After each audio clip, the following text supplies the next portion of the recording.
বিভিন্ন সাংস্কৃতিক দলে এই বৰ্ণিল বৰ্ণাঢ্য শোভাযাত্ৰাত অংশগ্ৰহণ কৰিছে। আমি দেখুৱাইছোঁ সকলোৱে নিজৰ নিজৰ জাতীয় সাজপাৰ পৰিধান কৰি এই শোভাযাত্ৰাত অংশগ্ৰহণ কৰিছে আৰু প্ৰথমতে অস্থিসহ শোভাযাত্ৰা দুজনীকৈ হাতীয়ে এই শোভাযাত্ৰাৰ আগত ইতিমধ্যে গমন কৰিছে আৰু বিভিন্ন প্ৰান্তৰ পৰা অহা ৰাজ্যখনৰ বিভিন্ন প্ৰান্তৰ পৰা অহা চুতীয়া জনগোষ্ঠীয় লোকসকলে এই সাংস্কৃতিক সমাৰোহত অংশগ্ৰহণ কৰিছে আৰু চুতীয়া জাতিৰ এই সন্মিলনে জনগোষ্ঠীটোক একত্ৰিত কৰাৰ ক্ষেত্ৰত তেওঁলোকে এই অধিৱেশনৰ আয়োজন কৰিছিলে আৰু ইয়াৰ পাছতে দেখা গৈছে এয়া এক বৰ্ণিল যি আমাৰ গায়ন বান সেই গায়ন বান লোৱা দেখা গৈছে। ইয়াৰ পাছতে গায়ন বানত বিভিন্ন জনগোষ্ঠীয় দলসমূহে অংশগ্ৰহণ কৰিছে।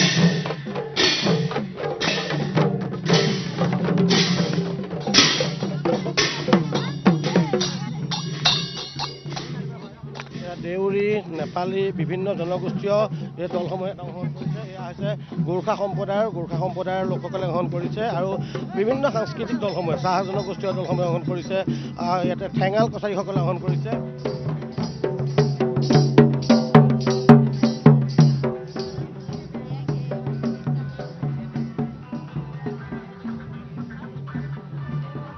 তিতাবৰৰ জালুকনীবাৰীৰ বীৰপাল ক্ষেত্ৰত চুতীয়া জনগোষ্ঠীয় সাংস্কৃতিক সমাৰোহৰ আয়োজন কৰা হৈছিলে 4 দিনীয়াকৈ আৰু আজি অন্তিম দিনা এই বৰ্ণিল বৰ্ণাঢ্য শোভাযাত্ৰা ওলাইছে মুকলি সভাৰ পূৰ্বে আৰু যিহেতু মুকলি সভাত আজি মুখ্যমন্ত্ৰী ডক্টৰ হিমন্ত বিশ্ব শৰ্মাই সন্ধ্যা অংশগ্ৰহণ কৰিব আৰু এই বৰ্ণিল শোভাযাত্ৰা ইয়ালৈকে পুনৰ অধিৱেশনস্থলীলৈকে পুনৰ ঘূৰি আহিব আৰু ঘূৰি অহাৰ পাছতেই মুকলি অধিৱেশন আৰম্ভ হ'ব আৰু মুকলি অধিৱেশনত সন্ধ্যালৈ মুখ্যমন্ত্ৰী ডক্টৰ হিমন্ত বিশ্ব শৰ্মাই অংশগ্ৰহণ কৰিব আৰু চুতীয়া জনগোষ্ঠীয় যি ইয়াতে সংস্কৃতি আছে যি পৰম্পৰা আছে সেয়া উপস্থাপন কৰিবলৈ বিচৰা হৈছে। আৰু আমি দেখুৱাইছোঁ এখন ট্ৰেক্টৰত এনেধৰণে চুতীয়া জনগোষ্ঠীয় যি বিবাহ প্ৰথা সেই বিবাহ প্ৰথা উপস্থাপন কৰা হৈছে। আমি দেখুৱাইছোঁ এয়া আজি যি প্ৰথাৰে তেওঁলোকৰ বিবাহ অনুষ্ঠিত হয় সেয়া বিবাহ প্ৰথা অনুষ্ঠিত হৈছে।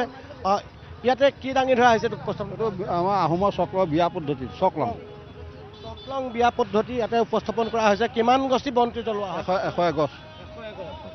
101 গছ বন্তি প্ৰজ্বলন কৰি চকলং পদ্ধতিৰে বিয়া হয় আহোমসকলৰ, তাকে উপস্থাপন কৰা হৈছে। দৰা কইনা প্ৰতীকী ৰূপত তেওঁলোকে দুজনে অংশগ্ৰহণ কৰিছে আৰু এনেধৰণে সকলো বিভিন্ন জনগোষ্ঠীয়ে নিজৰ নিজৰ যি চহকী সংস্কৃতি আছে সেই সংস্কৃতি দাঙি ধৰিবলৈ ইয়াতে উপস্থাপন কৰিবলৈ চেষ্টা কৰিছে। এয়া হৈছে তিতাবৰৰ যি জালুকনীবাৰীৰ বীৰপাল ক্ষেত্ৰ চুতীয়া সাংস্কৃতিক আৰু জনগোষ্ঠীয় সমাৰোহৰ সাংস্কৃতিক শোভাযাত্ৰাৰ এক সুন্দৰ বৰ্ণিল দৃশ্য দেখা গৈছে।